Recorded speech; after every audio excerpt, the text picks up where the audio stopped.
আজকে দশম শ্রেণীর সাধারণ গণিত অষ্টম অধ্যায় সম্পদ্য 11 নিয়ে আলোচনা করব। সম্পত্তিটি হচ্ছে কোনো নির্দিষ্ট ত্রিভুজের বহির্বৃত্ত আঁকতে হবে। মনে করি এবিসি একটি ত্রিভুজ, এর বহির্বৃত্ত আঁকতে হবে। আমরা এবিসি একটা ত্রিভুজ অঙ্কন করব এখানে। তাহলে আমরা এখানে এবিসি একটা ত্রিভুজ অঙ্কন করি। যেহেতু এটা বহির্ভূত করতে হবে আমাদের, সেহেতু আমরা এই একই সঙ্গে আমরা এটা বর্ধিত করে নেব, একবারে নেব আমরা, তাহলে আমাদের সুবিধার্থে বর্ধিত করে নেব।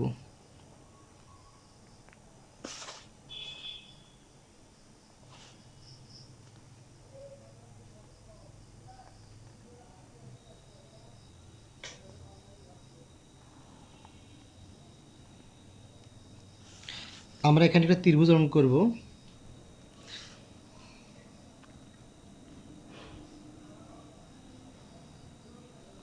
আমরা একবার বর্ধিত করে নিছি। A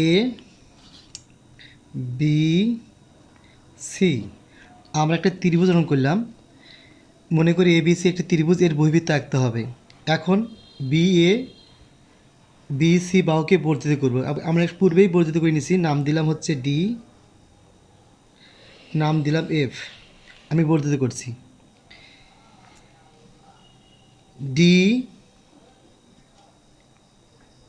D C A F F A সিকে আমরা সমদ্বিখণ্ডক এ এল বা সি এইচ অঙ্কন করবো। এটা আমরা সমদ্বিখণ্ডক করব।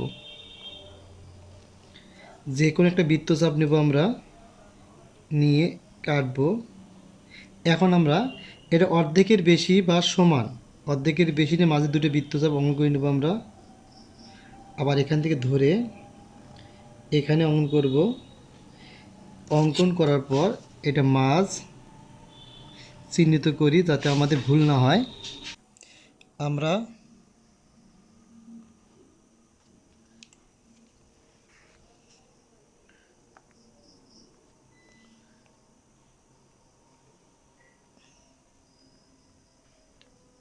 করব, এর নাম দেব হচ্ছে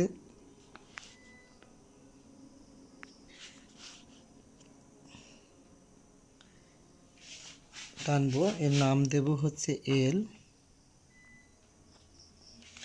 অনুরূপভাবে আমরা সি কোণকে সমদ্বিখণ্ডক করি।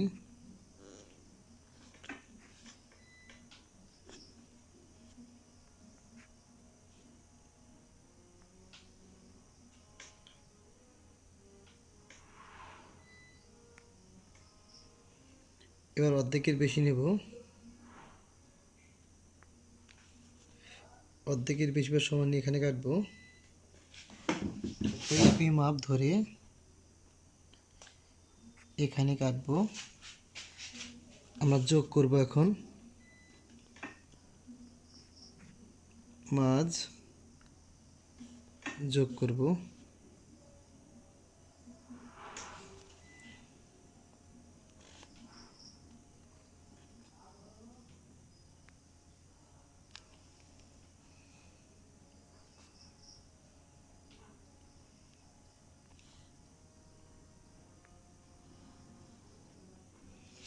যোগ করব, এটা একটু বাড়িয়ে দেবো আমরা। এটার নাম এল, এটার নাম দেব এন। এস এল বা সি এম পরস্পর ই বিন্দুতে ছেদ করে। ই কে কেন্দ্র করে এসি রেখার ওপর ই এইচ লম্ব অঙ্কন করব। কিভাবে? এখানে ধরব, ধরে এখান দাঁড়িয়ে থেকে একটু পা করে নিয়ে আমরা কি করব, এখান থেকে নিয়ে আমরা এরম কেটে নেব। এখন আমরা এই কানি বা এইটার সমান অর্ধেকের বেশি নিয়ে উভয় পাশে, অর্ধেকের বেশি উভয় পাশে বৃত্তচাপ অঙ্কন করব।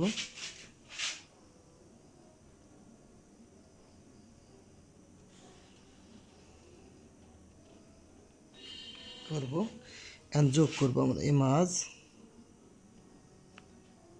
এখানে যোগ করব এখন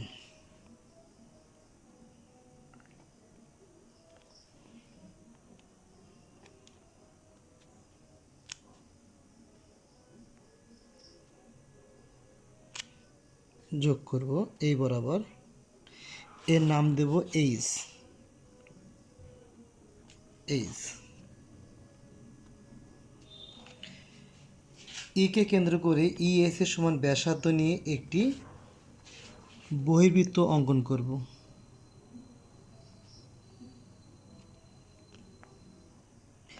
কে কেন্দ্র করে এস এর সমান ব্যাসার্ধ নিয়ে একটি বহির্বৃত্ত অঙ্কন করব। তাহলে আমরা বহির্বৃত্তটি অঙ্কন করি এভাবে।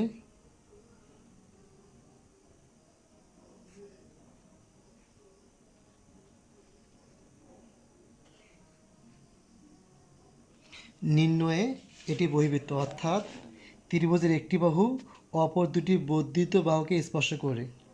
তো অঙ্কনটা আরেকবার বলি। মনে করি বিশেষ নির্বাচন, মনে করি এবিসি একটি ত্রিভুজ, এর বহির্বৃত্ত আঁকতে হবে। বি সিকে ডি এবং এফ বিন্দুতে বর্ধিত করি। এখন ডি এ ডিসি এ কোণ এবং এফ এ সি কোণকে সমদ্বিখণ্ডক এ এল সি এম আঁকি। এ এল সি এম পরস্পর ই বিন্দুতে ছেদ করে। কে কেন্দ্র করে এসি রেখার ওপর এইচ একটি লম্ব আঁকি। কে কেন্দ্র করে এস এর সমান ব্যাসার্ধ নিয়ে একটি বৃত্ত অঙ্কন করি। নির্ণয় এই বৃত্তটি হচ্ছে যার ত্রিভুজের একটি বাহু অপর দুটি বাহুকে স্পর্শ করে। নির্ণয় এটি হচ্ছে পরিবৃত্ত। ধন্যবাদ।